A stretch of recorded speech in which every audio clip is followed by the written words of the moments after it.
मित्रों नमस्कार। आज हमारे साथ हैं कड़ाकोट की शान, गढ़वाल की पहचान और कफना गांव की जान शगुन उनियाल। आपसे मुलाकात करवा रहे हैं एक उभरती हुई गायिका और हमारे गढ़वाल क्षेत्र से गीत और संगीत की विधा में आगे अपना परचम लहराने वाली एक खूबसूरत गायिका हमारे साथ हैं शगुन उनियाल। तो शगुन, आपका स्वागत है। बहुत बहुत धन्यवाद। कैसा लग रहा है आज?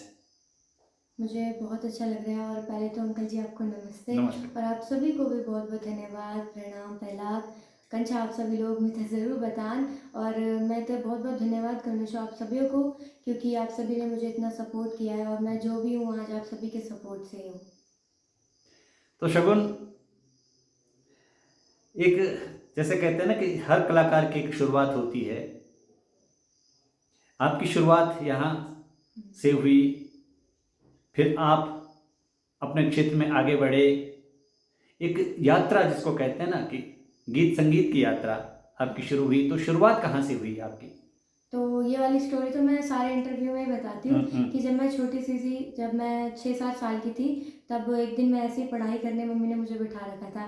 तो मैं पढ़ाई नहीं कर रही थी, मतलब ऐसे नेगी जी के गाने गुनगुना रही थी मैं, क्योंकि मेरी मम्मी नेगी जी की बहुत बड़ी फ़ैन थी, फ़ैन है अभी भी। और मम्मी तो पहले से ही उनके गाने सुनती थी, तो मैं भी धीरे धीरे ना थोड़े थोड़े सीखती थी। वैसे मेरे को गढ़वाली नहीं आती, मतलब वैसे पहले नहीं आती थी, अब तो मैंने सीख ली है। तो पहले मैं थोड़ा थोड़ा ऐसे ही गुनगुनाती थी, तो मम्मी और मम्मी की फ्रेंड्स वगैरह, हमारे मोहल्ले में जितनी भी आंटियाँ वगैरह हैं, तो हमारे वहाँ पर ना रामलीला, गणेश उत्सव वगैरह मंच, मतलब रामलीला वगैरह होती थी वहाँ पर। तो मतलब जो क्षेत्र के बच्चे हैं वो भी उसमें पार्टिसिपेट कर सकते थे।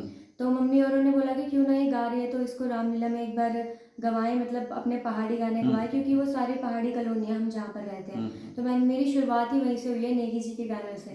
तो बस वहीं से मेरे को, मेरी मम्मी मेरी प्रेरणा, और मम्मी ने मुझे सिखाया, मतलब स्टार्टिंग से ही। और फिर उसके बाद मम्मी ने मेरी क्लास वगैरह डलवाई, फिर मैंने उत्तराखंडी गाने गाए। तो वहाँ से मेरी शुरुआत हुई। बहुत सारे हमारे सुनने वाले और देखने वाले जानते हैं, लेकिन जो नहीं जानते उनके लिए आपका गांव कहाँ पड़ता है, किस पट्टी में पड़ता है, थोड़ा अच्छा, बताएं। मेरा गांव कड़ाकोट पट्टी, जिला टिहरी गढ़वाल में पड़ता है और मेरे गांव का नाम है कफना। उसके बाद जैसे कि आपने बताया कि गीत संगीत की प्रेरणा आपको अपने घर से, अपनी मम्मी से मिली। उसके बाद गढ़वाली गीत, हमारे आदरणीय नरेंद्र सिंह नेगी जी के गीतों को आपने गाया और आगे पहुंचाया। फिर उसके बाद आपने जो विधिवत एक शिक्षा होती है संगीत की, कहाँ से प्राप्त की? फिर मैंने उसके बाद क्लासिकल म्यूज़िक सीख रही हूँ मैं भी। और उसमें मेरा प्रभाकर हो गया, मतलब जिसे कहते हैं कि म्यूज़िक में एमए हो गया। जी। तो क्लासिकल म्यूज़िक में मेरा भी एमए हो गया है, तो अब आगे मैं कॉलेज से करूँगी साथ साथ। गढ़वाली लोक संगीत में आप क्या समझते हैं कि आने वाले जो हमारे कलाकार हैं या पुराने जो कलाकार थे, उनमें से किसने आपको सबसे ज़्यादा प्रभावित किया? मुझे सबसे ज़्यादा प्रभावित तो श्री आदरणीय श्री नरेंद्र सिंह नेगी जी ने किया, क्योंकि मैंने बचपन से मम्मी के मुंह से भी उन्हीं के गीत सुने हैं, तो उन्हीं के गीत सुन सुन के मुझे प्रेरणा मिली है। और आपने देखा ही होगा, मेरे ज़्यादातर जो गीत हैं वो अपनी पहाड़ की संस्कृति के ऊपर ही है, क्योंकि मैंने बचपन से ही वो सब सीखा है। वैसे मैं गाँव में रही नहीं हूँ, पर मुझे यहाँ की संस्कृति, अपनी पहाड़ी कल्चर बहुत ज़्यादा पसंद है। और मैं इतना तो कुछ नहीं कर सकती, पर अपने गीतों के माध्यम से अपनी उत्तराखंड को रिप्रेजेंट ज़रूर कर सकती हूँ। अभी तक की जो आपकी बड़ी उपलब्धियां हैं वो क्या क्या हैं? कहाँ किन किन मंचों पर आपने गाया है? इसके विषय में कुछ बताएं। बड़ी उपलब्धि, मतलब ऐसे तो मैं क्या बोलूँ, पर मतलब जब मैं छोटी सी थी तो मैं काफ़ी सारी जगहों में जा चुकी हूँ, मतलब जैसे मुंबई भी जा चुकी हूँ, देहरादून, नैनीताल वगैरह, बहुत सारी जगह मैंने अपने शोज़ वगैरह किए हैं। और अभी फ़िलहाल मैं इंडियन आइडल के लिए भी मेरा सिलेक्शन हुआ है दिल्ली से। तो अभी मुंबई में भी काफ़ी सारे उसके ऑडिशन हो गए, 1-2 राउंड। तो आपका आशीर्वाद रहा तो आगे तक ज़रूर जाऊँगी उसमें। सबका आशीर्वाद और सबकी शुभकामनाएं आपके साथ हैं। आप इस फील्ड में और आगे बढ़ें, गढ़वाल का नाम रोशन करें। और गढ़वाली लोक संगीत के अलावा अन्य क्षेत्रों में या अन्य भाषा में भी आपकी रुचि है?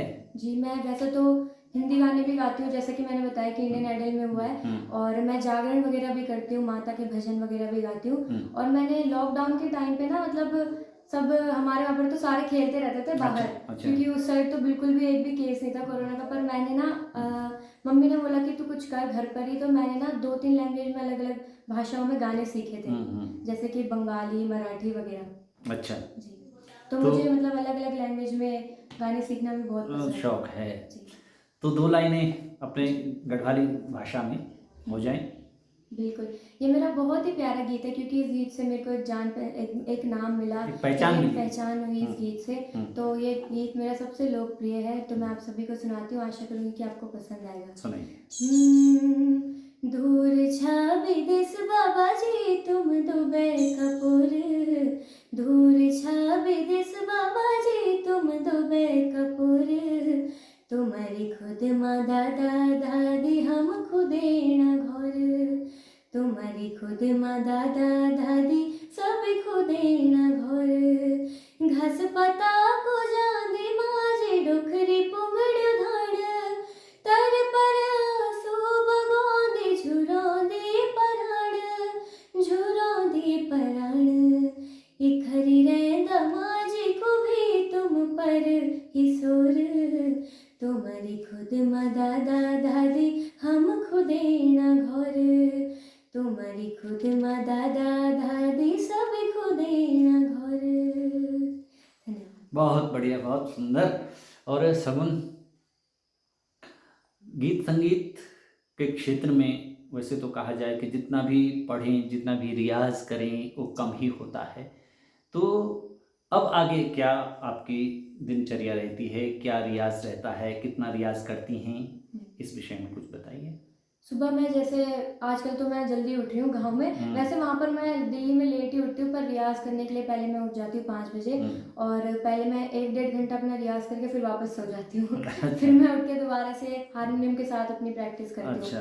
जी तो गीत संगीत के क्षेत्र में अगर आपने बड़ा नाम करना है, कोई हमारे जो और कलाकार जो इस वीडियो को देख रहे हैं वो भी चाहते हैं कि संगीत के क्षेत्र में हम अपना नाम करें, तो क्या ज़रूरी होता है? व्याकरण सीखना ज़रूरी है या वैसे ही अन्य क्षेत्रों से आप जी। आगे आ सकते हैं? क्या तो है? मेरा मानना तो ये है कि सीखना तो बिल्कुल ज़रूरी है, क्योंकि हमें जैसे हम काफ़ी सारे गीत गाते हैं, उसमें हमें मुर्खियाँ वगैरह, थोड़े आलाप तान वगैरह भी करने पड़ते हैं, जो कि कंपलसरी है करना। वैसे कुछ कुछ गीत होते हैं जो सिंपल सिंपल भी प्यारे लगते हैं, जी। पर फिर भी हमें सीखना ज़रूरी है, क्योंकि उससे हमें एक नॉलेज भी मिलती है, और सीखो तो कितना भी, वो तो कम ही है।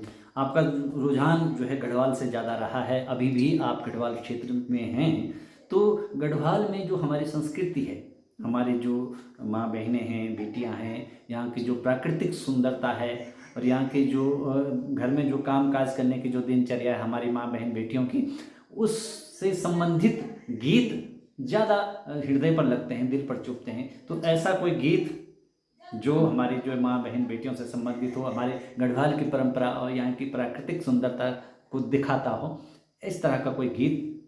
तो मैं अपना ही एक बहुत ही प्यारा सा गीत सुनाती हूँ, क्योंकि ये गीत मेरे लिए खास इसलिए क्योंकि ये गीत मैंने ही लिखा है। अच्छा। जी, तो गुड। अपने पहाड़ की सुंदरता पे मैंने ये गीत लिखा था, और मेरी मम्मी ने भी ये गीत लिखा मेरे साथ में, तो हम अच्छा। दोनों ने साथ में ही लिखा था। हाँ, तो चल। मम्मी के लिरिक्स है, और मैंने इसमें धुन वगैरह बनाई है। चलो।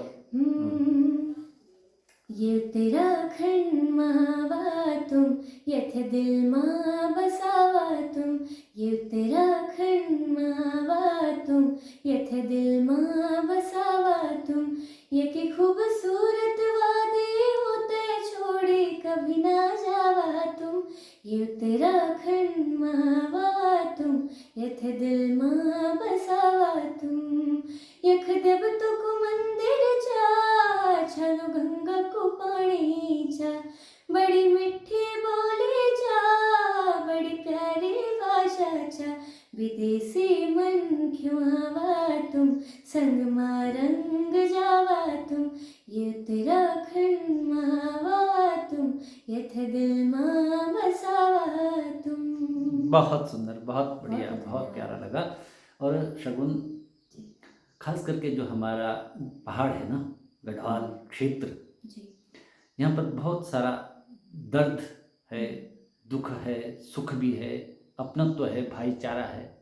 तो आपको यहाँ ज़्यादा रमता है कि बाहर ज़्यादा रमता है? वैसे मैं पैदा तो, मेरा जन्म तो दिल्ली में ही हुआ था, मैं पैदा दिल्ली में हुई थी, पर फिर भी मुझे अपने पहाड़ की संस्कृति से इतना प्यार है कि मतलब हम मतलब वैसे आ तो नहीं पाते, लेकिन हम फिर भी साल में 2 बार गांव ज़रूर आते हैं, क्योंकि एक तो रहा ही नहीं जाता हमसे दिल्ली में। यहाँ की सुंदरता, यहाँ के पहाड़ देख के इतना मन करता है, और जैसे ही जाते हैं तो आंसू होते हैं आंखों में, मन नहीं करता खुद जाने का लगती है ऐसे। खुद। हाँ। तो इसी पे मेरे एक बहुत ही प्यारा सा गीत है, सुनाऊं मैं आपको? बिल्कुल, 2 लाइनें। क्योंकि आजकल जो हमारे पहाड़ है वहाँ पर पलायन भी बहुत हो रहा है। लोग हैं रोजगार के लिए जो मतलब दिल्ली, देहरादून शहरों में जा रहे हैं, क्योंकि गांव में इतना रोजगार नहीं है। नहीं। क्योंकि पहले के लोग तो खेती वगैरह करके भी अपना रोजगार कर लेते थे, पर हाँ। अब तो खेती भी नहीं हो रही है। तो बिल्कुल। इसी पे मेरा बहुत ही प्यारा सा गीत था। छुट्टी गे मेरू पहाड़ा हो, छुट्टी गे गोंगुठारा हो, छुट्टी गे मेरू पहाड़ा, छुट्टी गे गोंगुठारा, बचपन की वो याद रह गे, बचपन की वो याद रह गे, मेरा दगड़ियों की याद रह गे, हो पहाड़ों की बस याद रह गे। माँ की ममता छुटी, बाबूजी को प्यार छुटी, दगड़ियों की दगड़ी छुटी, भैजी को दुलार छुटी, हर जगह बस याद रह गे, पहाड़ों की बस याद रह गे, हो डांडी काठों की याद रह गे। वाह, बहुत सुंदर, बहुत गजब। तो शगुन, आपको देखकर, आपको सुनकर हमारे और भी जो नन्हे मुन्ने कलाकार हैं वो भी चाहते हैं कि हम भी शगुन उनियाल जैसा बने, तो उनके लिए क्या संदेश देना चाहेंगी? जी, मैं उनको यही कहना चाहूँगी कि आप मेहनत करते रहें और सीखें ज़रूर, और अपनी पहाड़ की संस्कृति को अपने गीतों के या अपने नृत्य के माध्यम से रिप्रेजेंट ज़रूर करें। क्योंकि हमारे वहाँ पर ना, जहाँ पर हम रहते हैं दिल्ली में, वहाँ पर काफ़ी सारे देसी लोग हैं, मतलब कुछ लोग यूपी से हैं, कुछ लोग बिहार से हैं, कुछ लोग हरियाणा से हैं, पर फिर भी वो हमारे गढ़वाली गीतों में डांस करते हैं जैसे कोई भी फंक्शंस वगैरह होते हैं, क्योंकि हमने उनको इतना रंग दिया है ना अपने रंग में कि अब वो भी पहाड़ी बोलते हैं, अब तो पहाड़ी में बात करते हैं हमसे थोड़ी थोड़ी। हाँ। जी, तो मैं यही कहना चाहती हूँ कि अपने पहाड़ी कल्चर को ज़रूर रिप्रेजेंट करें और याद रखें। अब तो बच्चे मतलब, पहले जो बच्चे होते थे वो मतलब इतना नहीं करते थे, पहाड़ी कोई बोलता नहीं था। अब तो पहाड़ी टोपियाँ हो गई हैं, पहाड़ी टी शर्ट में भी पहाड़ी लिखवाते हैं कि हम पहाड़ से हैं। बिल्कुल बिल्कुल। तो अब सबको रुचि है अपने, मतलब कि उत्तराखंडी, हम रील भी इतनी सारी बनाते हैं अब तो आजकल लोग। जी, तो सबको ये है कि अपने पहाड़ की संस्कृति को रिप्रेजेंट करें। तो मैं यही कहना चाहूँगी कि आप मेहनत करते रहें ज़रूर। तो पहाड़ में रहकर, गांव में रहकर कलाकार कैसे बना जा सकता है? ऐसा तो नहीं है कि बाहर जाना जरूरी हो, या गांव में रहकर भी एक अच्छा कलाकार बना जा सकता है? इसके विषय में क्या कहेंगे? आजकल तो जैसे मैं सोशल मीडिया के माध्यम से अपनी जो मतलब अपने अंदर का जो टैलेंट है उसको हम शो कर सकते हैं सोशल मीडिया के माध्यम से। आजकल इंस्टाग्राम वगैरह पे या फिर यूट्यूब वगैरह पे वीडियोस डाल के, ऐसा नहीं है कि मतलब बाहर ही जाके हम सीखेंगे। बिल्कुल। आजकल तो हम यूट्यूब से सब कुछ सीख सकते हैं, उसमें अच्छी चीज़ें तो बुरी चीज़ भी है, पर उसमें अब सीखने वालों के ऊपर है कि वो क्या चीज़ उसमें देख रहे हैं। तो वहाँ से हम बहुत कुछ सीख सकते हैं और अपनी वीडियोस वगैरह डाल के भी काफ़ी वायरल हो सकते हैं। काफ़ी सारे बच्चे हैं जो वायरल हो चुके हैं अभी तक, तो ऐसे अपनी वीडियोस वगैरह भी डालते रहे। एक बड़ा लक्ष्य अगर हम पूछें शगुन से, तो क्या हो सकता है आपका एक बड़ा लक्ष्य? कैसा बनना चाहेंगे आप भविष्य में? भविष्य में मेरे को एक बहुत ही बड़ा सिंगर बनना है। आप सभी के आशीर्वाद रहा तो ज़रूर माता रानी मेरी कृपा करेगी, और मुझे बहुत ही बड़ा सिंगर बनना है और अपने उत्तराखंड, अपने गांव के लिए बहुत कुछ करना है। तो मैं क्या बोलूँ, मतलब कि नहीं, सबका आशीर्वाद आपके साथ है, और इंडियन आइडल के लिए भी आपके लिए शुभकामनाएं देते हैं, और हमारे जितने भी देखने वाले हैं, सुनने वाले हैं, आप सबकी शुभकामनाएं शगुन के साथ हैं। आने वाले समय में एक बड़ा नाम जैसा कि आप बन रही हैं वो, और एक गढ़वाली संगीत के फलक पर एक बहुत बड़ा सितारा चमकता रहे शगुन उनियाल। तो आज आपने अपना समय दिया, और इसके लिए बहुत बहुत धन्यवाद आपका। और मित्रों, फिर एक बार पुनः आपसे मुलाकात करेंगे एक नए वीडियो में। तब तक के लिए हमें अनुमति दीजिए। नमस्कार। बहुत बहुत धन्यवाद। जय भारत, जय उत्तराखंड।